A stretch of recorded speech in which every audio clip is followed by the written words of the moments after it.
proposons d'écouter dans un instant Thierry Ribaud, chercheur en sciences sociales au CNRS, invité à la librairie Ombre Blanche mercredi 20 avril 2022 pour la présentation de son ouvrage intitulé « Contre la résilience à Fukushima et ailleurs », paru aux éditions L'Échappée.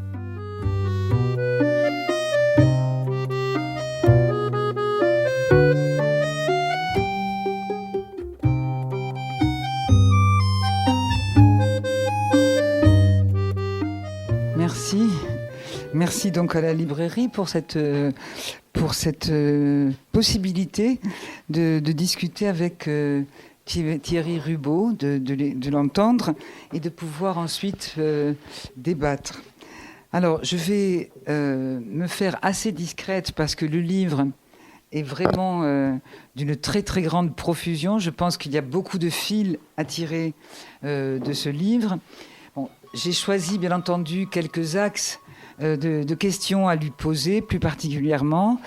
Et dans le débat, pour ceux ou celles qui l'ont lu, peut-être d'autres questions vont surgir. Mais il est vraiment très... comment dire, c'est un livre qui pose des tas de questions.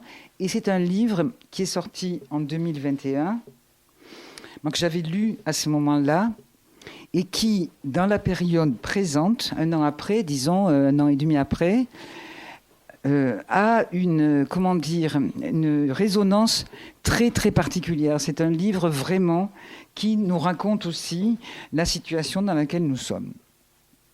Et donc, en ce titre-là, le livre il est doublement passionnant. Alors, quelques mots d'abord sur l'auteur. Thierry donc est économiste. Non, je suis aussi économiste.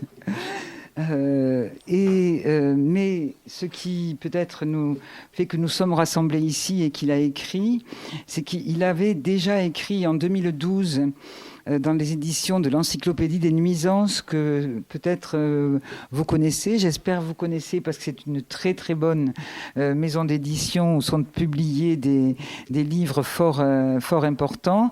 Il avait publié déjà un livre à propos du désastre de Fukushima avec Nadine Ribaud, Les sanctuaires de l'abîme, chronique du désastre de Fukushima. Ceci en 2012. Et déjà, il s'affrontait à ce qu'ils appelaient le négationnisme nucléaire du gouvernement de l'État japonais qui refusait de voir la spécificité de ce qu'est une catastrophe nucléaire, notamment sur l'irréversibilité des conséquences de la catastrophe. Avec ce livre, Contre la résilience, donc ça s'appelle « Contre la résilience à Fukushima et ailleurs ». Il va reprendre bien sûr toute cette enquête qui avait déjà été faite à propos de Fukushima en 2012. Il va l'amplifier, il va la compléter et il va à ce propos-là analyser ce qui se passe aussi à Fukushima à partir de ce que le gouvernement japonais va appeler la politique de résilience et qui donc est l'occasion d'une véritable réflexion au-delà de Fukushima, une véritable réflexion sur ce que c'est que la résilience. Alors je voudrais dire, donc je l'ai dit déjà, c'est un livre qui se lit très facilement, malgré la profondeur du livre. C'est un livre extrêmement documenté, sur un sujet qui est finalement, en tout cas chez nous ici, dans nos sociétés, assez peu documenté. D'ailleurs, cette non-documentation, c'est vraiment ce que Patrick appelle d'ailleurs la fabrique de l'ignorance. Mais là, du coup, on n'est plus dans ce livre, dans la fabrique de l'ignorance. Il y a énormément de sources japonaises donc, qui sont mobilisées. Donc c'est très précis, c'est très rigoureux au niveau des sources, et donc ça le conduit à pouvoir analyser la résilience. Donc c'est l'autopsie d'un monde nucléariste, et dans l'ouvrage, c'est aussi une critique de ce qu'il appelle le technosolutionnisme, on y reviendra. Et je reprends une phrase qui est un titre de mini-chapitre. La résilience est partout. Pour ceux qui lisent Gunther Anders ou qui l'ont lu, ils pourront reconnaître, on le retrouve souvent dans le livre, une filiation, ou en tout cas une inspiration, une filiation par rapport aux travaux qu'avait déjà fait Gunther Anders. Bon, voilà. Donc, j'en viens maintenant à la résilience. Bon, je pense que nous sommes tous et toutes ici conscients que nous sommes dans une overdose de résilience et de résiliothérapie. La résilience est dans toutes les bouches, c'est-à-dire qu'on a l'impression que plus il y a de désastres, plus on nous parle de résilience.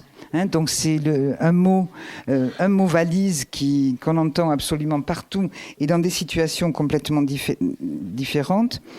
Nous avons eu la loi climat et résilience. On connaît le contenu de la loi climat. Sans doute c'est pour ça qu'il a fallu ajouter résilience. Je ne sais pas. Il y a une mission parlementaire sur la résilience dont je pense que Thierry va nous parler, dont le rapport est publié en 2022. Et soyons résilients, en gros, soyons responsables. C'est ce que nous entendons aujourd'hui. Alors avant d'en venir à l'enquête tout à fait précise, documentée sur Fukushima, sur le désastre de Fukushima, on va revenir peut-être sur la résilience, sur tout ce qui est dans le début du livre, sur le fait que la résilience n'est pas simplement un mot, c'est une idéologie, c'est une technologie.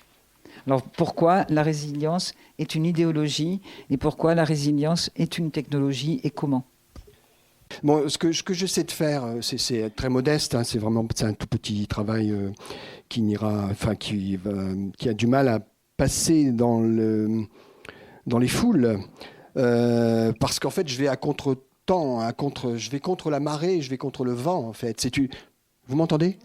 En fait, je développe une hérésie face à une orthodoxie absolument laminante, écrasante, dominante, terrible. L'orthodoxie c'est pas l'orthodoxie de la résilience, c'est l'orthodoxie surtout, bien sûr de la résilience, mais que ce n'est qu'un outil. C'est l'orthodoxie du solutionnisme technologique en fait. C'est-à-dire que à tout problème, on va trouver une solution technologique. Et tout problème, quand je dis tout problème, c'est un euphémisme, à toute catastrophe en fait. Individuelle ou collective, on va trouver une solution qui plus est technologique et surtout qui va nous rendre encore plus forts que précédemment, en fait. Donc c'est ça l'idée de la résilience, on est bien là-dedans. Prétendre soigner en rendant plus fort, prétendre tirer parti du malheur en rendant plus fort. Et moi, mon approche que j'ai développée à partir d'un examen un peu détaillé de la situation du désastre de Fukushima, que je prends comme une heuristique. Une heuristique, vous savez, en philosophie, ça veut dire c'est une situation qui, en fait, peut vous faire réfléchir à d'autres situations. Bon, on va le dire comme ça, simplement. Oui, moi, j'essaie d'utiliser des mots simples aussi, parce que je ne suis pas philosophe, je suis un économiste, j'ai des notions un peu terre-à-terre, comme ça. Bon. Alors, donc, je ne suis pas très métaphysique, l'éthique, tout ça, j'y connais absolument rien.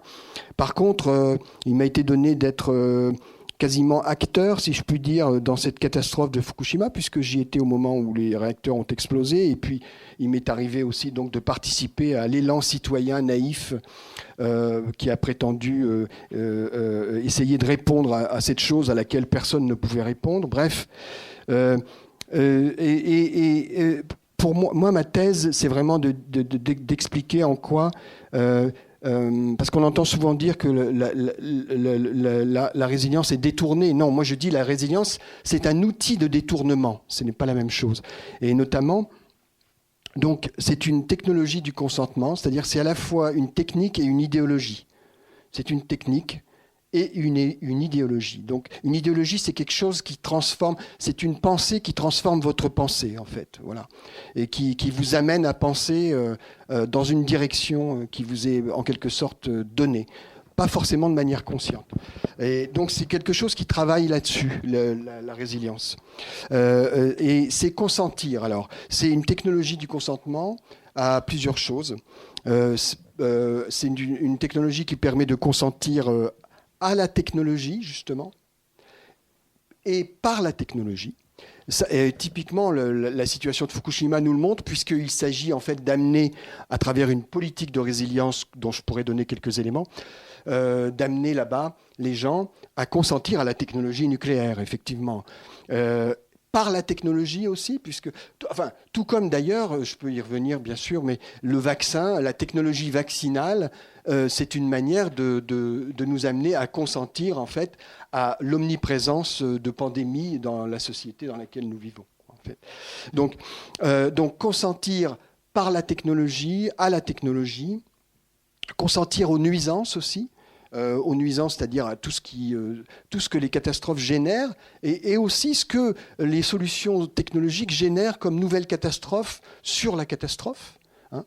Là, l'exemple typique aussi, c'est à Fukushima, avec le fait que, par exemple, on prétende répondre à la... comment dirais-je on prétend... Il y a 1000 manières de répondre, mais notamment, on incite les gens à mesurer leur radioactivité, etc. Donc, avec des outils techniques, on incite les gens à utiliser des outils techniques qu'ils n'avaient jamais utilisés avant. Il faut quand même une certaine connaissance, pas seulement des radiamètres, mais des spectrogammamètres, je vous en passe, et des meilleurs, mais des choses assez complexes à utiliser, mais que chaque citoyen est amené petit à petit, chaque citoyen est amené à apprendre l'usage, comme s'il devenait expert de sa vie quotidienne, pour pouvoir regarder si le matin, en se levant, quand il va dans son jardin, il passe à côté d'une zone de radioactivité chaude ou froide, etc. Enfin bon, donc voilà, et donc apprendre à consentir aux nuisances à travers la manipulation de technologies, apprendre à participer à la cogestion des dégâts. Peut-être qu'on y reviendra. Ça, c'est typiquement ce qu'on amène les gens à faire à Fukushima, mais c'est aussi ce qu'on amène les gens à faire en France ou ailleurs, quand on leur dit gaiement qu'il va falloir que c'est superbe, qu'ils apprennent quand ils apprennent à coudre des masques pour faire face à une pandémie dont ni vous ni moi ne sommes responsables, quoi, en fait. Donc, je vois pas pourquoi j'irais coudre des masques pour une pandémie dont je ne suis pas responsable. Mais bon, donc participation, consentir à la participation, consentir enfin à l'expérimentation de nouvelles formes de vie. J'ai envie de dire de nouvelles formes de survie dans des contextes de catastrophe. Alors là, typiquement, encore une fois, la gestion, la dite gestion des dégâts à Fukushima. Donc, en tout cas, voilà, c'est vraiment ça le fond de ma démonstration, c'est d'essayer de montrer comment se construit, s'élabore cette technologie du consentement qu'est la résilience, qui en fait a pour but ultime, si je peux résumer, et si vous voulez, on peut même en arrêter là, je dirais simplement qu'il s'agit d'amener chacun à penser que le malheur est un mérite, en fait. Et qu'en fait, on peut même aller jusqu'à dire qu'il est une source de joie, en fait. Voilà, c'est ça la technologie du consentement. Oui, mais alors peut-être, étant donné quand même le succès de cette notion, il y a une adhésion à cette idée de résilience, malgré tout. Tu pourrais nous dire peut-être un petit mot de l'histoire, d'où ça vient ce mot, comment ça a été repris finalement par une certaine écologie. Tu vois, en quelques mots peut-être, parce que je pense qu'il y a une adhésion qu'il ne faut pas sous-estimer. C'est un terme qui sonne plutôt bien peut-être. Alors pourquoi d'où il vient? Voilà, pourquoi il y a cette adhésion? Mais d'où il vient quand même? D'où ça vient? Il y a une histoire de la résilience. De la science des matériaux. Si j'étais cynique, je dirais comme Paul Valéry, je dirais qu'il n'y a que il y a que les moules et les idiots qui adhèrent. Bon, mais je ne vais pas m'en sortir comme ça parce que je ne suis pas quelqu'un de cynique et je n'ai jamais pensé que les gens, comme on dit, ou le peuple, j'en sais rien comment le dire, mais j'ai jamais pensé que le peuple ou les gens sont des idiots. Et alors, par contre, il est vrai qu'il y a une adhésion qui s'opère tout de même. Et en fait, je vais être bref sur l'historique, mais je l'ai rappelé, j'en ai déroulé. C'était pas mon but de faire non plus dans mon travail un véritable historique approfondi de la notion de résilience, hein, mais j'ai été obligé quand même d'y passer. Mais surtout, ce que j'ai essayé de faire, c'est de mettre à jour une phase historique qui n'a jamais été mise à jour, à mon sens, qui est importante. Mais je rappelle, simplement, ça vient de la science des matériaux, vous le savez, au 19e et au 20e siècle, début du 20e siècle. Pour les bois, traverses de chemin de fer pour le bois, et la ferraille et les métaux, qui vont travaillent sur la résistance des matériaux au début du XXe siècle, qui vont préparer les matériaux qui serviront à faire la Première Guerre mondiale. Bon, ça c'est le champ originel, je dirais, de la résilience. On parlait donc de capacité du matériau en question, que ce soit le bois ou la ferraille, à revenir à son état initial après un choc. Bon, ben voilà, c'était parfait. Mais je dis qu'à partir de ce moment-là, il fallait le laisser là. Il fallait laisser cette notion dans sa boîte, dans cette zone-là, et arrêter les dégâts. Arrêter. Ça n'avait plus rien d'autre à dire que ça, ce qui est déjà très important. Le problème, c'est que les années 40, la sociopsychologie américaine positiviste, c'est-à-dire qui cherche absolument à culpabiliser les individus dans les phénomènes de délinquance sociale, et donc à déculpabiliser le social, voire même à effacer le social.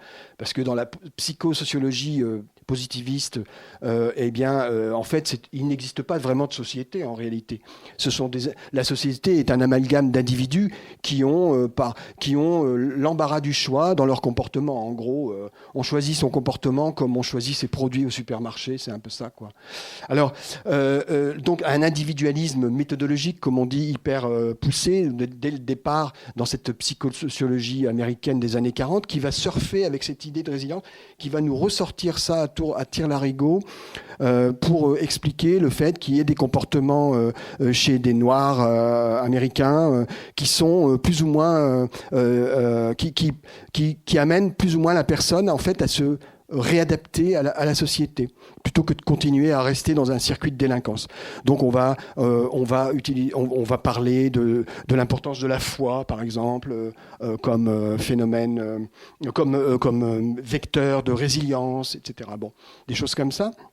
Donc une pure individualisation de la capacité à résister. Et après, les années 50, on va voir cette notion utilisée, mais pas spécifiquement, pas de manière nommément, mais elle va être mobilisée par des biologistes qui vont aller dans les îles du Pacifique pour travailler, pour observer comment la faune, la flore, etc., et les populations, accessoirement, réagissent aux effets des essais atomiques américains dans les îles du Pacifique. Et ça, c'est la phase intéressante dont personne ne parle, c'est qu'en fait, c'est là qu'on va commencer à réfléchir à la notion de résilience appliquée à des systèmes humains larges, en fait, et à des systèmes aussi écologiques. Et en fait, je fais un raccourci, hein, mais ces travaux des années 50, en fait, vont donner naissance à la notion d'écologie systémique, qui va en fait naître dans les années 70 et qui va être vraiment la notion phare de la pensée écologiste. Là, je ne parle pas de l'écologie politique, hein, de l'écologie scientifique, en fait. Donc, l'écologie scientifique, c'est assez ironique, et qui va parler donc de capacité de résistance des milieux, capacité de reconstitution des milieux, etc.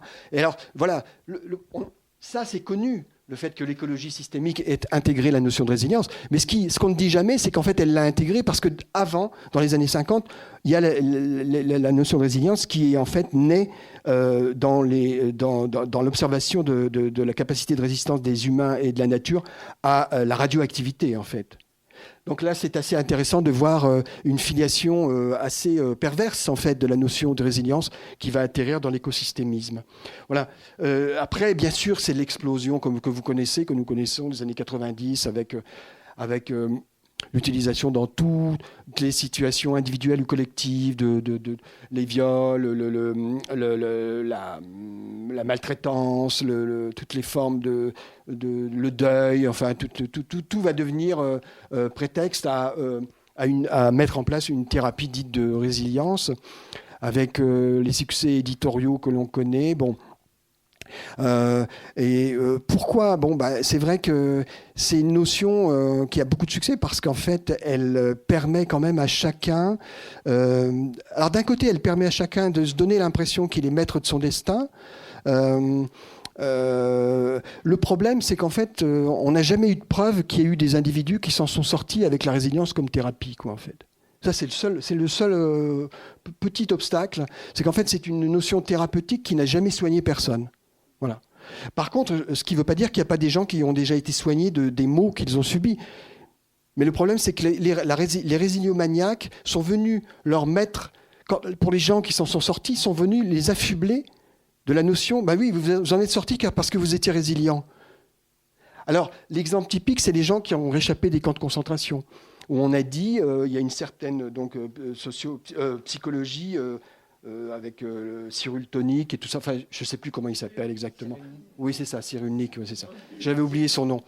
Je croyais que c'était Cyril Tonic, en fait, son nom. En fait. Non, c'est pas ça, en fait. Et donc, bon, tous ces gens-là, ils sont précipités sur les cas de malheur parce que c'était une manière pour eux de vendre leur recette du bonheur. Bon, je les comprends. Je veux dire, chacun est... Bon, il fallait bien... C'est leur business. Bon. Mais après... Bon. Mais le problème, c'est qu'en fait, quand ils interprètent, par exemple, la lecture... Quand ils font une lecture des gens qui sont sortis des camps, les peu de gens qui en ont échappé, comme étant des gens qui étaient résilients, là, il y a imposture totale contre laquelle il faut se dénoncer, qu'il faut dénoncer, puisqu'en fait, comment dirais-je, les témoignages que l'on a, par exemple, excusez-moi, son nom m'échappe, mais les témoignages que l'on a de Primo Levi. Bon, Primo Levi, il a toujours dit qu'en fait, il s'en est sorti par hasard des camps. C'est pas moi qui le dis, c'est lui. Hein. Bon, ça, vous pouvez aller le lire. Et donc, entre le par hasard et la résilience, c'est pas la même chose. Ou alors, il faut définir la résilience comme le par hasard. Mais dans ce cas-là, ça veut plus rien dire quand même. N'est-ce pas ? Et en plus, manque de bol, si je puis dire, Primo Levi s'est suicidé. Donc, pour un remède résiliomanique, ça n'a pas très bien marché, en fait, si je puis dire. Sans vouloir être cynique.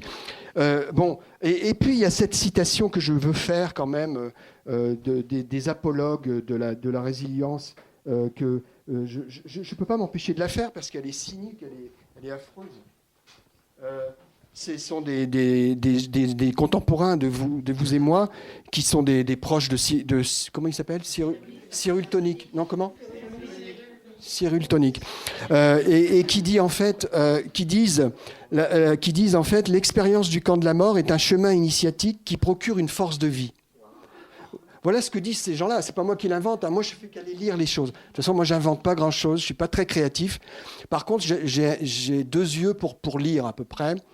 Et donc, on voit bien que la résilience s'inscrit. Alors, pourquoi elle a du succès ? Je dirais en synthèse, mais encore une fois, c'est peut-être trop vite dit, c'est qu'elle s'inscrit dans une recherche de surhumanité.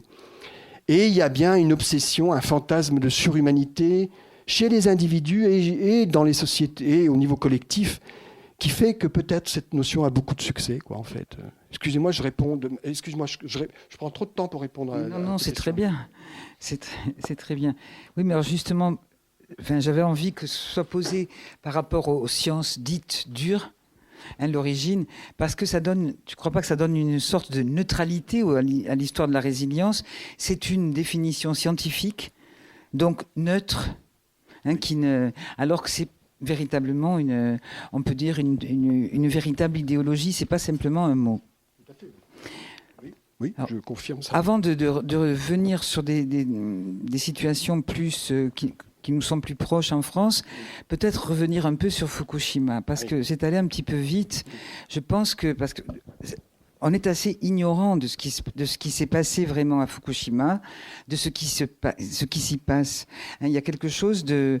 je crois que par rapport à Tchernobyl, il me semble que sur Tchernobyl, il y a eu plus de textes, d'études, de vulgarisés ici dans nos sociétés, alors que sur le désastre de Fukushima est devenu... On dit d'ailleurs Fukushima, donc ça ne veut plus rien dire Fukushima. Fukushima, c'est-à-dire c'est un événement sans cause, quasiment. Il y a Fukushima. C'est bon, et ça c'est typique de notre période aussi. Sans cause, oui, ça c'est tout à fait. Oui, c'est tout le problème. Oui, vas-y. Non, voilà. Vas-y. Non, ce que je voulais, c'est que tu reviennes éventuellement sur la manière dont le gouvernement japonais, l'entreprise TEPCO, enfin bon, tout ça, et y compris l'éco-citoyennisme donc, que tu critiques, on pourra y revenir. Comment ça s'est manifesté? Par exemple, il y a peu de gens qui savent ici que la politique actuelle, et depuis un moment, du gouvernement japonais, c'est de dire aux gens, venez revivre à Fukushima, venez vivre en zone contaminée. C'est là qu'il y a l'expérimentation de la résilience. Oui, alors voilà, c'est ça que j'aimerais bien, parce que dans ton livre, tu le détailles bien. Ça. Oui. Alors c'est vrai que on pourrait faire quelque chose de tout à fait... On pourrait consacrer des heures de dialogue, d'explication sur la catastrophe nucléaire de Tchernobyl et son traitement, et la catastrophe de Fukushima, nucléaire de Fukushima et son traitement. Effectivement, il y a eu, je dirais que la précipitation dans l'oubli de la catastrophe de Fukushima a été extrêmement rapide en fait. Et je pense que c'est grâce à la politique dite de résilience qui a été mise en place en fait. Précisément, je rappelle que dans le contexte de la catastrophe de Tchernobyl, par contre, il y a eu les outils d'une politique de résilience qui ont été mis en place. Mais à ma connaissance, la notion n'a jamais été véritablement mobilisée. N'est-ce pas? Par contre, ce qui est intéressant, je dirais, il y a bien un grand changement avec la catastrophe de Fukushima. Je pense que la catastrophe de Fukushima marque c'est un point d'orgue, c'est un changement très important dans la manière dont on va se représenter les catastrophes désormais. Puisque justement, c'est peut-être la première fois, je crois que c'est la première fois, qu'en fait, dans une catastrophe de cette ampleur en tout cas, est mobilisée de manière explicite la notion de résilience. Je vais m'expliquer. En fait, très vite, s'est mise en place a été mise en place une politique de résilience qui s'appelle comme ça, politique nationale de résilience à Fukushima, et qui a consisté à, d'une part, à créer l'infrastructure politique de cette politique, à savoir un ministère de la résilience qui a été créé. Donc, plus précisément, il s'appelle ministère de la construction de la résilience nationale. Bon.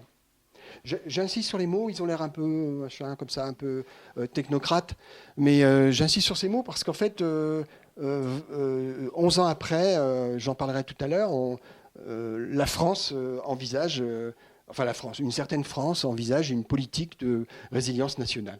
Donc, vous voyez que Fukushima n'a pas servi à rien. C'est pour ça que je dis que c'est un tournant. Et cette politique, en fait, donc c'est la création d'un ministère en 2012 au Japon, ministère de la construction de la résilience nationale. Et c'est effectivement, et concrètement, ça s'est traduit concrètement par un programme dit de décontamination qui a consisté à envoyer des experts psychiatres sur le terrain pour expliquer aux gens qu'en fait, il fallait... le problème avec un accident nucléaire, ce n'était pas la confrontation, ce n'était pas la radioactivité, mais c'était la peur de la radioactivité. Et explicitement, une citation d'un des experts nommés sur place qui dit « Il est important pour éradiquer sa peur d'être exposé à la radioactivité ». Il y en a d'autres, des citations, j'en ai relevé, j'ai fait un bréviaire de tout ça, et notamment l'idée qu'en fait, mais ça touche à une autre dimension de la résilience, c'est la psychologisation, ou l'individualisation et la transformation d'une catastrophe objective en catastrophe subjective psychologique. En fait, ça c'est vraiment le fond de commerce de la résilience. Et bien, où on explique aux gens, on a dit aux gens, la citation, on a dit souriez et vous vous sentirez mieux, quoi. En fait. Face à la radioactivité. Ça, c'est quand même le président de la commission sanitaire de l'enquête à Fukushima qui est chargé donc d'évaluer les dégâts sur la santé des gens. Vous voyez, donc c'est mal barré déjà. Bon. Oui. Le même dit à Fukushima, c'est la peur qui tue. Voilà. Oui. Alors cette idée que la peur tue, que moi je prends très au sérieux, qui est très intéressante, parce que nous en reparlerons peut-être tout à l'heure, mais en fait, c'est exactement ce que disent les dirigeants français actuellement. Et puisque effectivement, tu parles de cette idée, de cette notion-là de peur qui tue. Je peux y revenir, mais moi je développe l'idée qu'en fait, évidemment qu'il y a, on le sait, mais ça c'est une banalité, qu'il y a un gouvernement par la peur, hein, évidemment, bon ça c'est basique. Évidemment qu'on est dans des sociétés où les gouvernements utilisent la peur pour gérer les foules. Bon, ça je dirais c'est presque has-been, mais non, ça existe. Mais en parallèle, surtout, il y a cette idée qu'on gouverne aussi par la peur de la peur. C'est-à-dire qu'on apprend aux gens, on intoxique cette idée dans la tête des gens qu'en fait, avoir peur, c'est mauvais. Donc on apprend aux gens à avoir peur de la peur. D'abord parce que les dirigeants eux-mêmes ont très peur de la peur des foules, parce qu'ils ont peur que la peur des gens se transforme en colère et en révolte. C'est bien ça la base aussi de la résilience, c'est de gérer les peurs, gérer les sentiments. Peut-être qu'on en reparlera, mais je le dis tout de suite.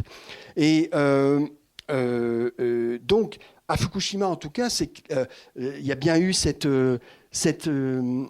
politique de résilience qui a consisté à gérer effectivement la peur et à amener les gens à avoir peur de la peur. Et donc, à considérer le problème comme étant leur propre peur et non pas la radioactivité. C'est quand même un comble. Donc c'est une manière d'intérioriser la catastrophe, en fait. La catastrophe est en vous-même. C'est votre processus de réception qui n'est pas adapté, en fait. C'est ça que la résilience porte comme message. C'est que la catastrophe n'a plus d'objectivité historique. Elle ne survient pas à un instant T dans une histoire de l'humanité. Elle survient dans une histoire que vous allez construire en relation avec la catastrophe, dans votre relation psychologique à la catastrophe. Parce que toute la question, c'est la petite histoire. D'ailleurs, les résiliomaniaques insistent toujours sur cette idée que chacun doit se construire une histoire avec le mal qui l'occupe, avec le malheur qui l'occupe. Construisez votre récit, comme on dit aussi. Élaborez votre récit. Mais ça, on le trouve en France aussi, hein, dans toutes les politiques dites de résilience au niveau collectif. Hein. Bien sûr, au niveau thérapeutique aussi, mais au niveau collectif. Donc, construisez votre histoire. Et donc, là, on demande aux gens, dans cette petite histoire à Fukushima ou ailleurs, d'intérioriser la catastrophe et d'adapter son récepteur, en fait. Un peu, mais là, moi, je développe cette idée. En fait, c'est considérer les humains comme des chaudières, en fait. Des chaudières avec des thermostats. Et en fait, la température à l'intérieur, qui est une information, arrive dans la boîte noire, qui est la chaudière, qui est l'humain, qui est une machine, en fait. Et la boîte noire, qui est l'humain, en fait, va s'adapter en fonction de la température et va réagir, va produire une action, en fait. Donc il y a une machinisation de l'humain. Il y a une vision machinique de l'humain aussi. Je passe du vision cybernétique aussi. Vision totalement cybernétique, tout à fait. Oui, et qui est portée par cette idée de résilience qui pourtant a toutes les allures de quelque chose de très humanisant, très humaniste en fait. Apparemment, ça ne veut rien de mal. Mais en tout cas, tu évoques, on parle du Japon, on ne va peut-être pas trop en parler, mais c'est un cas tellement intéressant, heuristique, comme j'ai dit tout à l'heure. Il y a la politique de décontamination et il y a eu très vite la politique du retour, c'est-à-dire très vite, déjà, le périmètre qui a été restreint, duquel on a demandé aux des gens de partir, était très, très, très restreint. C'était à peine c'était 50 km² ou quelque chose comme ça, quoi. Mais très vite, ce périmètre lui-même a été réduit à peau de chagrin. Il y a eu très peu de gens déplacés. Oui, moi j'insiste là-dessus. Beaucoup de gens ont dû vous faire pleurer en vous disant, vous vous rendez compte, tous les déplacés à Fukushima, quel drame. Non, moi j'ai dit, le drame, c'est qu'il n'y a pas eu assez de déplacés. C'est tout le drame, puisque la plupart des gens sont restés dans les zones contaminées. Donc c'est l'inverse. C'est qu'il aurait fallu déplacer des millions de gens. Et évidemment, comme on n'a pas voulu le faire parce que politiquement c'était intenable, d'abord c'était reconnaître qu'il y avait une catastrophe, et d'autre part c'était aussi gérer des flux de population dont on pense qu'ils étaient ingérables. Donc, selon certains physiciens, il aurait eu les différents panaches ont plutôt arrosé 10 millions de personnes. Je ne dis pas qu'il aurait fallu évacuer 10 millions de personnes, mais probablement plutôt 1 million. Et là, il y en a eu 80 000 obligatoires, plus 80 000 volontaires, comme on les a appelés volontaires. C'est-à-dire, avec les fraudes, tout ça, disons qu'il y a 200 000 personnes qui ont bougé. Mais on est très loin des 1 million qui auraient dû bouger, d'autant que... oui, selon certains physiciens, en fait, le panache a arrosé une dizaine de départements en plus de celui de Fukushima. Fukushima, c'est un département, c'est une ville, mais c'est un département aussi. Et donc, on était bien au-delà, quoi. Mais toutefois, 80 000 déplacés plus 80 000 volontaires, c'était encore trop pour les pouvoirs publics. C'était encore trop. Il fallait donner une image de capacité de réparation aussi rapide que possible. Et donc, on a mis en place, c'était incroyable, pratiquement au même moment où on mettait en place une politique d'aide aux déplacés, à savoir, il y a eu des subventions pour qu'ils soient un peu relogés quand même dans des logements publics ailleurs. Il y a eu des subventions d'aide psychologique, entre parenthèses. On a donné des subventions d'aide psychologique. On n'a jamais donné de subventions par rapport au fait qu'on était intoxiqué par la radioactivité. Ça n'a jamais existé dans la législation japonaise. Ce qui a été voté, c'est une loi pour aider les gens psychologiquement, parce qu'encore une fois, ils sont déréglés, vous comprenez ? Oui, j'en profite parce que, après, moi, j'oublie les choses. On a parlé de maman irradiée de la cervelle à Fukushima. Et ça, c'est des équipes d'influenceurs qui ont injecté ça dans les réseaux sociaux pour semer la discorde entre les gens qui avaient reçu des subventions et ceux qui n'en avaient pas reçu, etc. Parce qu'il y avait tout ça aussi, tout ce pataquès. Et les gens qui ne sont pas partis, accusant ceux qui sont partis d'être des fadas. Et donc, on a parlé de mamans irradiées de la cervelle, c'est-à-dire, en fait, en gros, des mamans qui étaient des cinglés, en fait. Ça c'est une traduction japonaise, du japonais, les mamans irradiées de la cervelle, mais ça voulait dire, c'est ça, ça voulait dire des femmes qui, en fait, avaient excessivement peur de leur progéniture et d'elles-mêmes, et qui donc étaient parties volontairement, alors qu'en fait, il n'y avait rien à craindre, quoi. Quel est le problème ? Et les politiques ont surfé là-dessus, en reprenant cette expression, etc. Donc, une politique de retour par l'intoxication, par la propagande, par la fin des subventions. À peine les subventions, on les avait votées et données, qu'on annonçait déjà qu'on allait les retirer. Alors c'est vrai que ça a pris du temps, il y a eu quand même des résistances, mais au bout de 2-3 ans, on a commencé à retirer les subventions. Et effectivement, on a reconstruit des écoles dans les zones contaminées, parce qu'on a utilisé beaucoup les enfants, en fait. L'idée qu'en fait, on va reconstruire des écoles pour ramener des enfants. Parce que le problème, c'est que beaucoup de gens qui sont restés, là je parle vraiment très près de la centrale, dans les petites communes, sont souvent des personnes âgées. Et évidemment, on peut pas. Et de l'aveu même des pouvoirs publics, eux, ils voulaient avoir des ventres pour pouvoir. D'ailleurs, ils parlaient des mères de Fukushima comme des ventres, des machines à enfanter. Il y a des politiques japonais qui parlaient des femmes comme de machines à enfanter, avec l'idée louable qu'en fait, en zone contaminée, il fallait, pour faire revivre les zones, il fallait ramener des machines à enfanter, quoi. Après avoir ramené des machines à décontaminer, il fallait ramener des machines à enfanter, quoi. C'est ça voilà. Et donc la politique du retour, c'est voilà, tout ça c'est la politique de résilience telle qu'elle a été mise en place dans un contexte très précis, pour de vrai. Ce n'est pas de la fiction à Fukushima. Voilà. Ça représente combien de personnes qui sont revenues ? Alors pour l'instant, c'est une bonne question. C'est vrai que on pourrait dire, mais cette politique n'a pas fonctionné. Si c'est ça que tu voulais dire. Elle n'a pas fonctionné. Je suis d'accord, parce qu'en fait, il n'y a qu'une vingtaine de pourcents de ces 200 000 à peu près qui sont revenus, de ces 160 000 officiels qui sont revenus.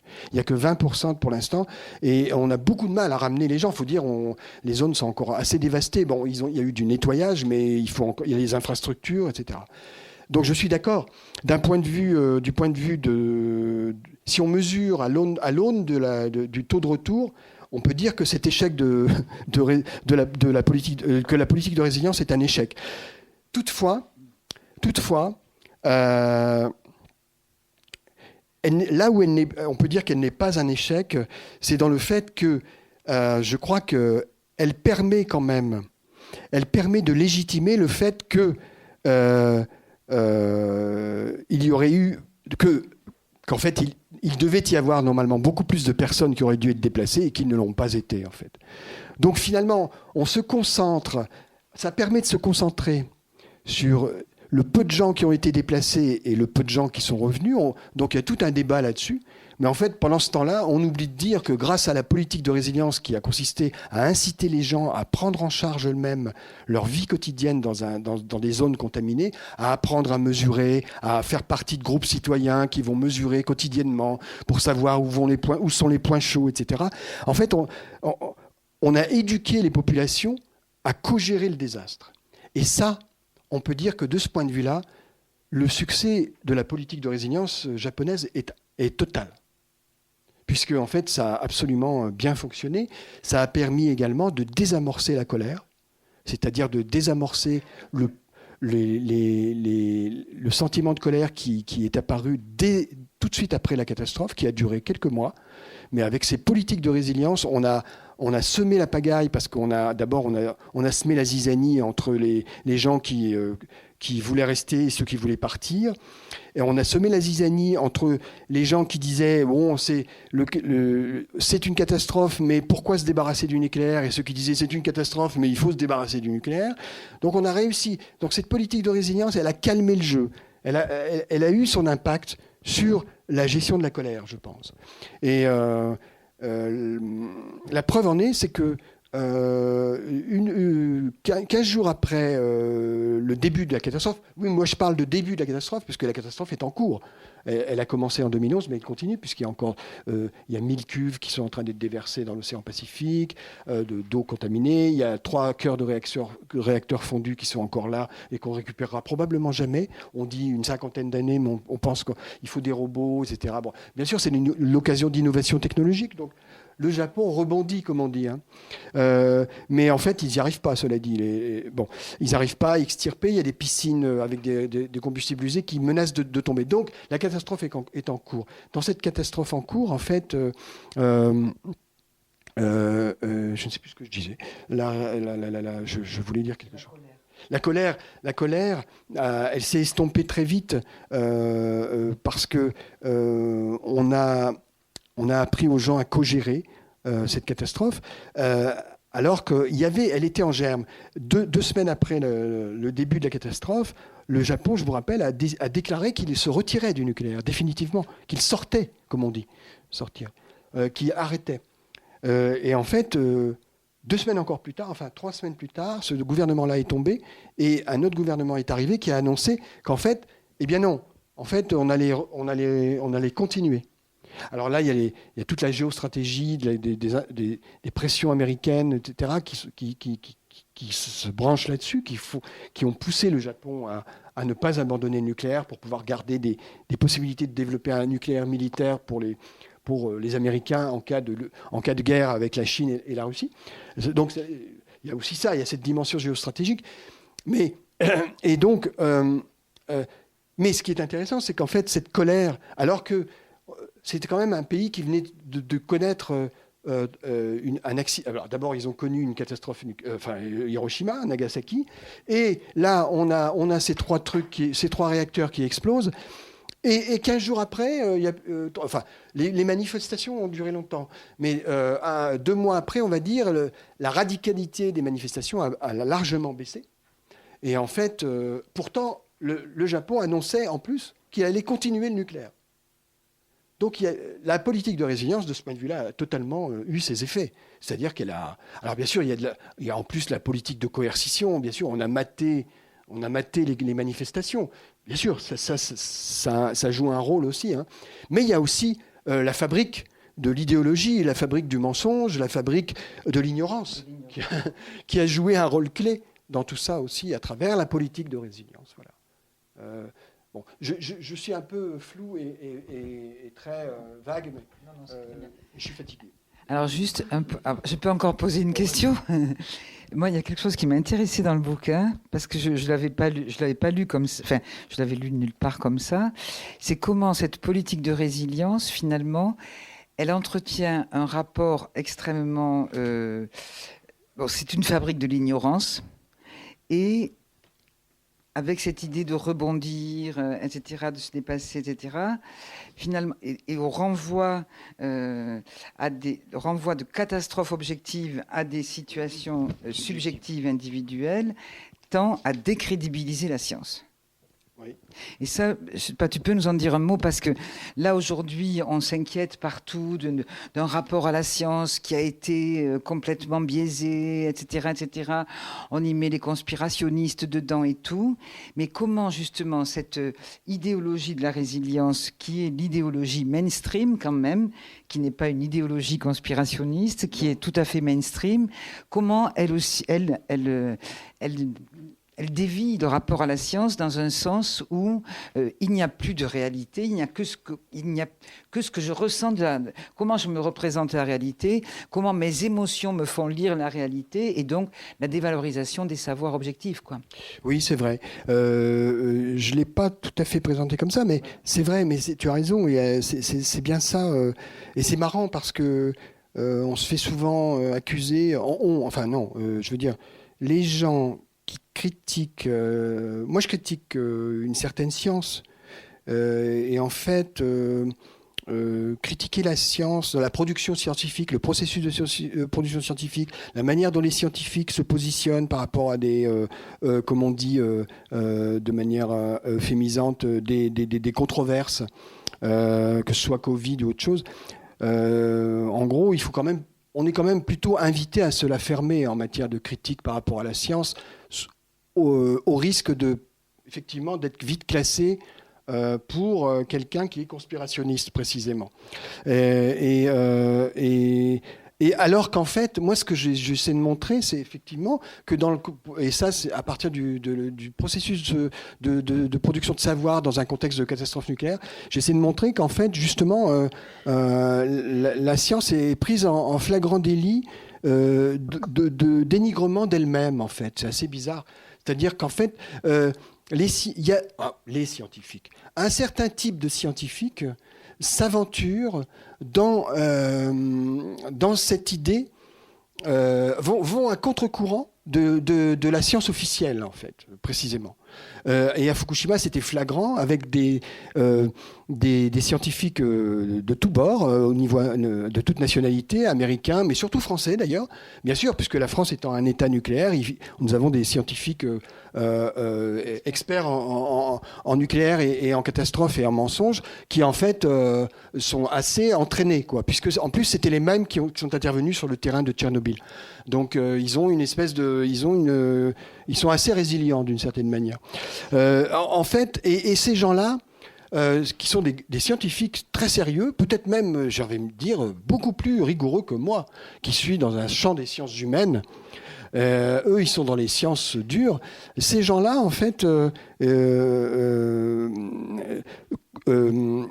on contribue à la production d'ignorance. De quelle manière ? En fait, d'une part, en faisant circuler des contre-vérités scientifiques que leurs collègues, pourtant, alors que leurs collègues ont pourtant prouvé le contraire. On est dans des situations complètement paradoxales. L'IRSN, par exemple, je vais prendre un cas concret, l'Institut de radioprotection et de sécurité nucléaire en France, qui est un acteur majeur dans la catastrophe de Fukushima, dans les acteurs internationaux, qui est intervenu dans beaucoup de colloques scientifiques au Japon, etc., pour expliquer aux gens comment il fallait s'en sortir, comment il fallait co-gérer la crise, et surtout comment la radioactivité, finalement, c'était pas si dangereux que ça. Eh bien, l'IRSN, en fait, soutient donc au Japon les thèses selon laquelle la radioactivité à faible dose ne comporte aucun danger, par exemple, ou très peu.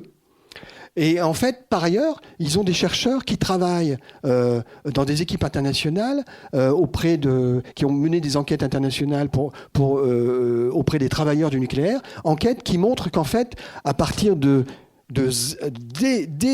qu'on dépasse, on sort de 0 millisievert par an pour un travailleur du nucléaire, on commence à avoir des risques de cancer qui émergent et qui vont bien sûr s'accroître avec la montée en exposition. Donc ils ont un double discours. Déjà là, on peut dire qu'il y a une production d'ignorance, parce qu'en fait, on dit une chose et son contraire selon le contexte dans lequel on se retrouve. C'est assez amusant quand même. Et quand vous les mettez devant leurs contradictions, en fait, parce que moi, bien sûr, moi j'ai assisté à tous ces colloques et je leur ai dit, mais attendez, mais là vous êtes en train de nous dire qu'il n'y a pas de risque à 100 millisieverts, alors qu'en fait vos collègues, alors que par ailleurs dans les études auxquelles vous participez, vous montrez le contraire. Et là, on vous répond, mais oui, mais là, moi, aujourd'hui, je peux pas m'exprimer au nom de mon organisme, donc je suis pas responsable, en fait. En fait, bon, c'est des gens qui, en fait, sont complètement pilotés par... en fait, ils sont pas dans une recherche libre, pour le coup. Donc là, cas de production d'ignorance. Autre cas, je dirais encore plus grave de production d'ignorance, c'est avec la résilience. C'est que ces gens-là, ces scientifiques, qui connaissent très bien les tenants et les aboutissants de l'exposition à la radioactivité, ils savent très bien combien c'est dangereux, vont et organisent des séminaires auprès des citoyens japonais pour leur expliquer qu'en fait, tout le problème est psychologique.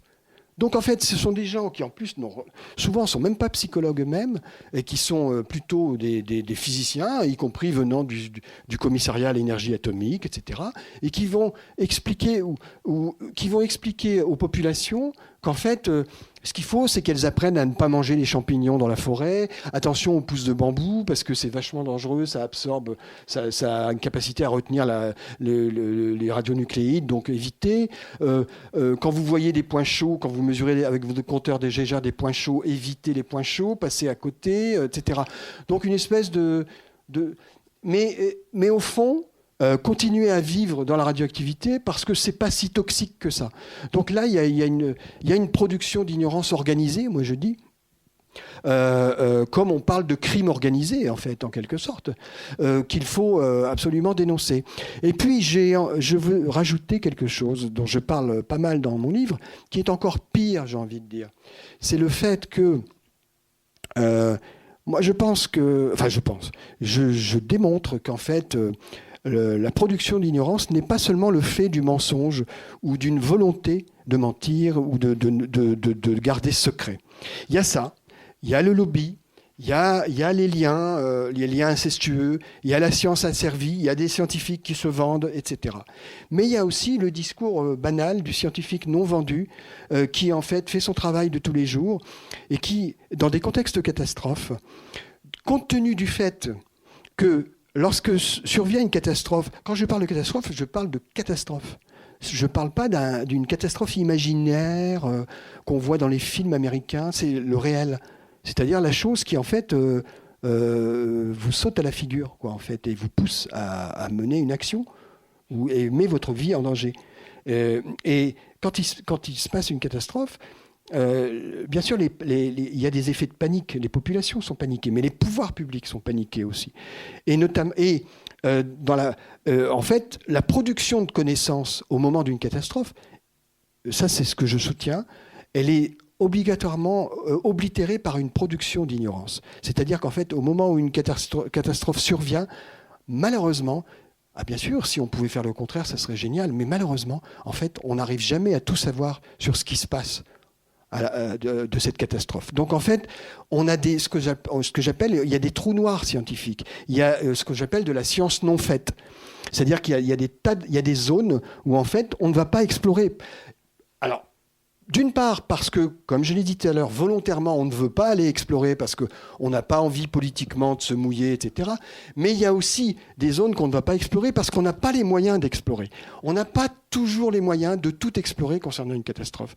Et donc, il y a de la production aussi d'ignorance par ce biais-là, par le fait qu'il faut produire rapidement du savoir. Et il y a cette obsession des pouvoirs publics. On rejoint cette idée il faut gérer la peur de la peur. Cette obsession des pouvoirs publics de rassurer au plus vite. À chaque fois qu'il y a une catastrophe, la première chose que les pouvoirs publics essaient de faire, c'est de rassurer le public. Et donc, ils produisent une connaissance qui va essayer de rassurer. Mais en fait, à cause de ça, ils vont être obligés d'ignorer un certain nombre de choses. D'abord aussi pour des moyens financiers. Il faut rassurer vite et au moindre coût. Alors, avec cette règle, à partir de cette règle-là, eh bien, et immanquablement, on a de la production d'ignorance. Et c'est une des formes de production d'ignorance. Ce que je veux dire, simplement, c'est que la production d'ignorance dans les contextes de catastrophe, il ne faut pas la ramener uniquement à de la production de mensonges à de la manipulation. Ça existe. Ne soyons pas des enfants de cœur. Ça existe. Il faut la dénoncer, il faut l'attaquer. Il y a de la science asservie, mais il y a aussi de la science qui ne peut pas être produite, de la science non faite, qui n'arrive pas à être produite. Mais pour autant, qu'est-ce que ça montre ? Ça montre qu'en fait, contrairement à ce qui nous est souvent annoncé, en fait, les catastrophes dans lesquelles nous sommes précipités sont proprement ingérables. Voilà. Ingérable d'un point de vue pratique, on ne peut pas déménager 10 millions de personnes du jour au lendemain. Ingérable d'un point de vue scientifique et d'un point de vue de la connaissance que l'on peut en avoir. Ingérable, voilà. Ouais. Et c'est peut-être d'ailleurs... Et la résilience sert à les rendre digestes, en fait. Je crois qu'elle est à la mesure, justement, de l'énormité des catastrophes qui sont devenues impensables parfois même et ingérables. Et donc la résilience, elle est à la mesure. Alors tu voulais, je sais, nous dire un mot. Alors, on n'a pas beaucoup de temps. Non, mais tu voulais nous dire un mot quand même sur le fameux rapport des parlementaires sur la résilience en France qui est paru en février 2022. C'est tout frais. Donc tu peux nous en dire un petit mot Oui, parce que c'est un manque. Il faut vraiment que je vous en parle. Pardon. C'est trop. Non, mais c'est bien. C'est pour ça que j'ai toujours. J'ai parlé quand j'ai écrit ce livre, j'ai parlé de Fukushima et ailleurs. C'est pas comme ça. C'est pas pour faire. Il y a des raisons. Le ailleurs, il est ici en fait, et il est partout. Et en fait, cette histoire de résilience, elle est partout, évidemment. Et effectivement, elle est en France. Bien sûr, vous le savez, avec la politique Covid du président de la République qui a été lancée en 2020, c'était déjà une politique. La campagne militaire qui a été lancée s'appelait Opération Résilience, vous le savez, ça. Et puis, tu l'as rappelé, il y a eu la loi climat et résilience. Mais la cerise sur le gâteau, si je puis dire, c'est ce fameux rapport, effectivement, qui est sorti il y a quelques semaines, juste avant la campagne. Et juste une semaine avant la guerre en Ukraine, et qui en fait a été produit par une mission parlementaire qui s'appelle la mission parlementaire d'information sur la résilience nationale. Donc avec l'idée qu'en fait on veut véritablement mettre en France effectivement une politique de résilience nationale. Alors ce qui est intéressant, parce qu'on peut dire oui mais tout ça c'est du blabla de parlementaire, tout ça. C'est ce que j'aurais bien voulu croire, mais le problème c'est qu'en fait ils annoncent quand même qu'ils veulent que ça va faire l'objet d'une loi dans la prochaine législature qui va s'intituler Engagement et résilience nationale. Donc si vous ne connaissez pas encore le programme, demandez le programme, je l'ai, ou je peux vous donner les coordonnées, en tout cas pour le trouver. Si vous ne connaissez pas encore le programme de la prochaine législature, parce que le programme, il n'a pas été vraiment annoncé. On n'a pas beaucoup parlé dans la campagne de résilience. Or, en fait, c'est le mot-clé du programme de ces gens-là, de la résilience en marche. Donc, engagement et résilience nationale, c'est la prochaine législature, c'est pas moi qui le dis, c'est eux. Et en fait, ce qui est intéressant, je vais... Pour vous donner la teneur, mais il faut que vous y alliez le voir. J'ai publié aujourd'hui, enfin ils ont publié une tribune que Le Monde a refusée, mais elle est sortie dans Reporter aujourd'hui, ce matin, où j'explique un peu la teneur de cette mission. Je vous conseille vraiment d'aller voir ça, cette synthèse, et puis après, si vous voulez, vous irez voir le rapport de 260 pages qui a été produit et qui est magnifique. En fait, on croit rêver, parce que moi j'y croyais même pas, parce que c'est la politique japonaise, mais appliquée en France avant la prochaine catastrophe, quoi, en fait. On nous explique notamment, en fait, je dirais pour synthétiser, que d'une part, il s'agit de ne pas s'attaquer aux causes des désastres. Oui, ça c'est aussi le propre de la résilience, c'est de toujours s'attaquer aux effets et jamais aux causes. J'en donne un exemple. Par exemple, on nous parle dans ce rapport, alors là je cite, on nous dit, alors c'est marrant, on nous dit il y a un rôle indéniable des activités humaines dans l'accélération de la fréquence des épidémies. Alors là vous vous dites, dis donc, ils reconnaissent quand même que les activités humaines sont responsables. Donc ça ne viendrait pas du ciel, ni de Dieu, ni tout ça. Donc il y aurait quand même, notamment en matière d'élevage intensif et d'urbanisation échevelée. Et pour autant, en fait, qu'est-ce qui nous... Alors, d'un côté, on reconnaît qu'il y a un désastre qui est, je dirais, propre à la société techno-industrielle ou au capitalisme techno-industriel, enfin, d'une certaine manière. Et puis, d'un autre côté, on nous demande de rentrer dans une solution résiliomaniaque, une espèce d'arme d'adaptation massive aux effets. Et pas du tout, on demande pas du tout de s'attaquer aux causes. Donc en fait, encore une fois, on reconnaît qu'il y a des causes, mais on ne veut pas s'y attaquer, puisque en fait, qu'est-ce qu'il s'agit de faire ? Il s'agit de continuer le modèle de la ferme industrielle, dont on dit par ailleurs qu'il est à l'origine du Covid, mais il s'agit de le continuer, notamment à travers les technologies vaccinales. Je ne rentre pas dans le débat de savoir si le vaccin est bon pour votre santé ou pas. Ça, vous faites votre choix, j'en sais rien. Et puis, personne n'en sait vraiment rien pour l'instant. On n'a pas encore... Mais par contre, là où j'interroge, c'est sur le fait qu'il faut bien être conscient que la technologie vaccinale est une technologie qui s'attaque aux effets magnifiques, mais en rien, elle ne peut s'attaquer aux causes. Ah, voilà. Donc, d'un côté, on reconnaît les causes, mais de l'autre côté, on dit mais on ne va s'attaquer qu'aux effets. Et puis, la cerise sur le gâteau, c'est quand il parle du nucléaire. Il parle, bien sûr, dans ce rapport, les parlementaires parlent de dérèglement climatique. Mais alors, c'est marrant, pour le dérèglement climatique, le réchauffement, ils disent que la solution, évidemment, c'est le nucléaire. La solution indiscutable, selon eux. Alors, ce qui est intéressant, c'est que citation, ils disent, bien sûr, l'énergie nucléaire comporte inévitablement des risques industriels, sanitaires et environnementaux. Ah ben merci. Et s'accompagne d'exigences supplémentaires de prévention des accidents et de résilience en cas de survenue de ces derniers. Bravo.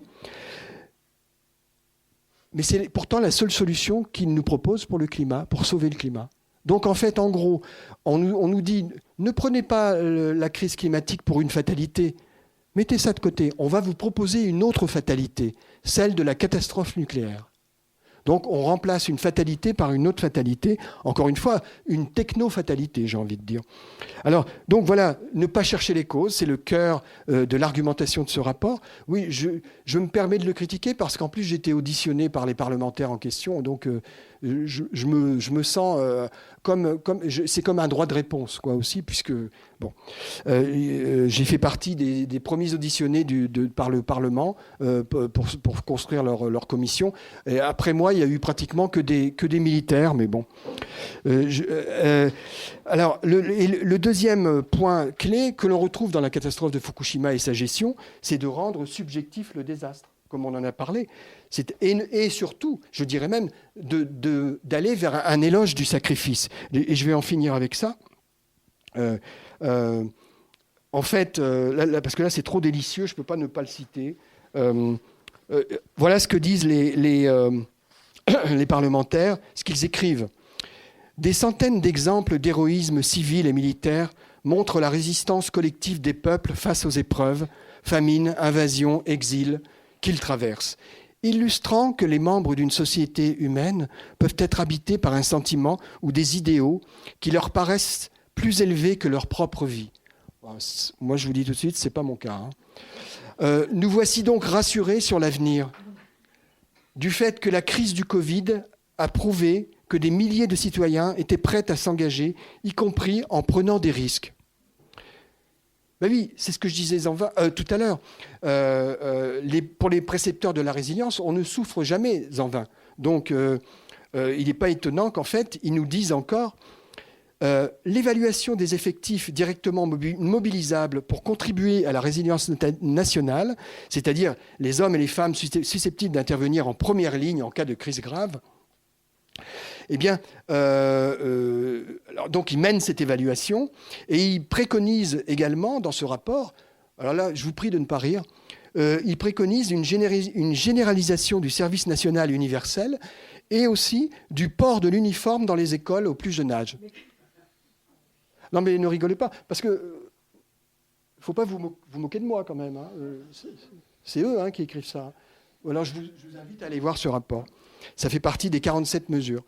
Et ils ajoutent encore, chez de nombreux jeunes et moins jeunes, l'abondance inhérente à la société de consommation Désolé pour les jeunes ici, s'il y en a. Enfin. L'abondance inhérente à la société de consommation a fait oublier la possibilité du manque matériel. L'habitude du confort a fait perdre l'aptitude à la rusticité, aboutissant à une société qui assimile moins le risque et le danger et perd en résilience face à l'adversité. Voilà où vous en êtes, bande de sous-hommes. Nous serions donc effectivement des sous-hommes, en fait. Et on est des sous-hommes enjoints à nous tenir prêts, à nous faire crucifier, donc dans l'espace canonique de la résilience, qui est sans cesse en expansion. Amen. Décidément, dans ce monde en guerre, ça c'est le monde en guerre, c'est eux qui parlent de monde en guerre, dans lequel nous sommes projetés et auquel il nous faut nous accommoder à tout prix, on voit bien qu'on est dans une quête effrénée de résilience nationale. Et moi, ce qui m'inquiète, c'est que cette quête de résilience nationale prend des allures de national résilience, si vous voulez. Je ne sais pas s'il faut arrêter là ou... Peut-être on va laisser la place à quelques questions. Il nous reste un quart d'heure. Donc j'imagine qu'il y a des questions, des réactions, des compléments, des...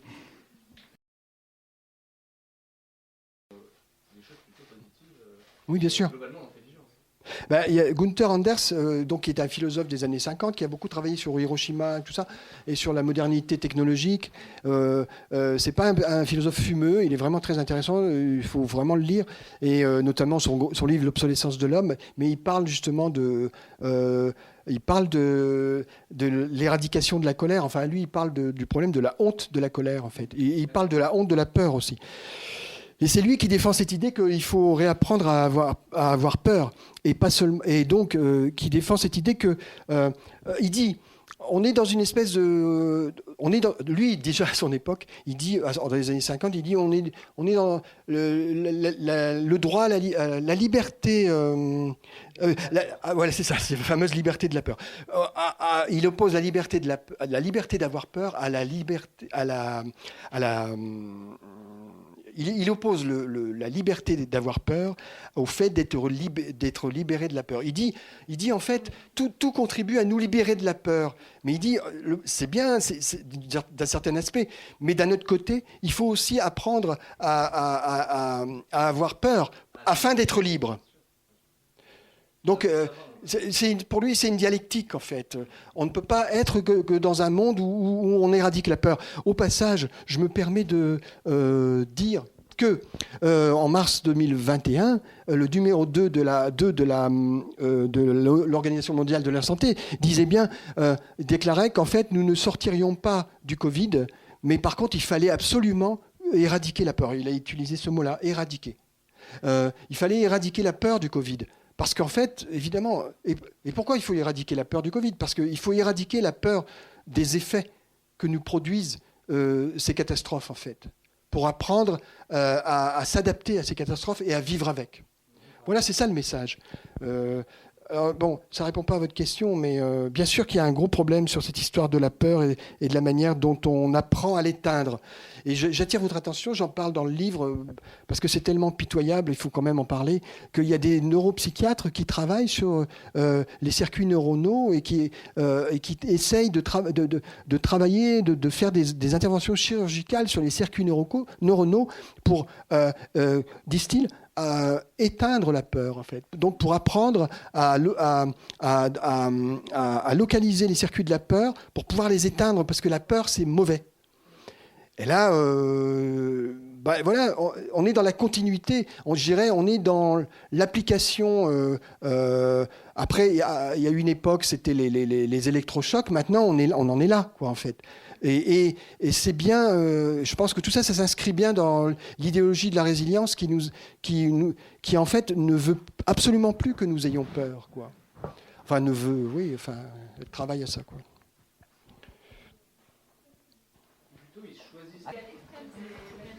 Bon, on remercie.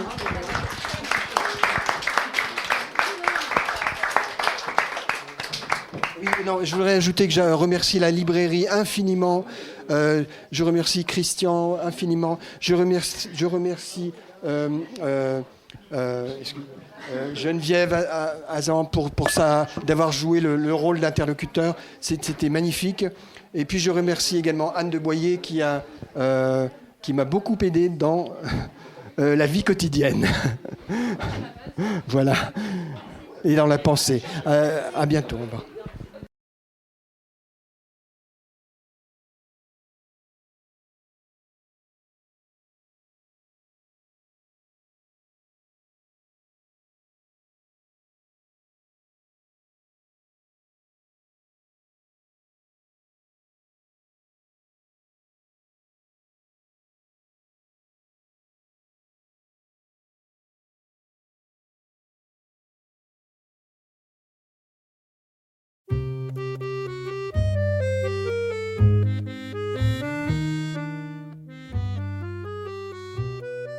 Vous venez d'écouter Thierry Ribaud, auteur de Contre la résilience à Fukushima et ailleurs, édition L'Échappée, lors de sa venue à la librairie Ombre Blanche, mercredi 20 avril 2022.